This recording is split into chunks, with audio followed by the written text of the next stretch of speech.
Жээнбеков менен Атамбаевдин ортосундагы мамиле күн өткөн сайын салкындап баратат. Эки достун тиреши ачыкка чыгып чыңалып баратат. Тирешти токтотуп калыша алабы? Улана берсе эмне менен аяктайт? Жээнбековдун жакшы сапаты ал токтоо адам экен. Менимче чырга барбайт. Өзүнүн ишин так аткара берет. Атамбаевдин айырмасы да публиканын адам эмес экендигинде. Премьер-министр болуп иштеп турганда дагы көзгө көрүнө бербей, өзүнүн ишин аткара берди. Азыр дагы ошол принципти карманат. Атамбаевдин кылгандарына Жээнбеков көңүл деле бурбаса керек.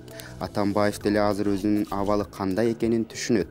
КСДП фракциясынын депутаттары менен акыркы кат жолугушуусунда 19 депутат барганы, кээ бирлери белгилүү себептер менен барбай калганы, Стракова менен Момбеков эмнеге нааразы экенин бетине ачуу чындыкты айткан эле партиянын ичинде абал жакшы эмес экендигин билдирет.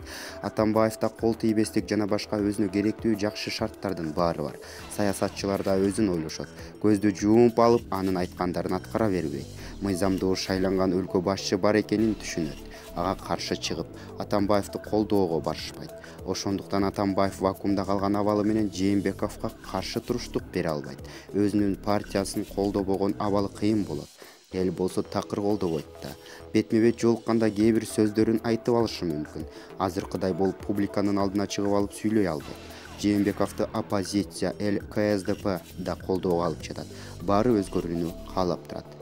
Маектешкендер: Бакен Назаралиев, Наралы Асанбаев. Булак, Жаңыл, Ордо.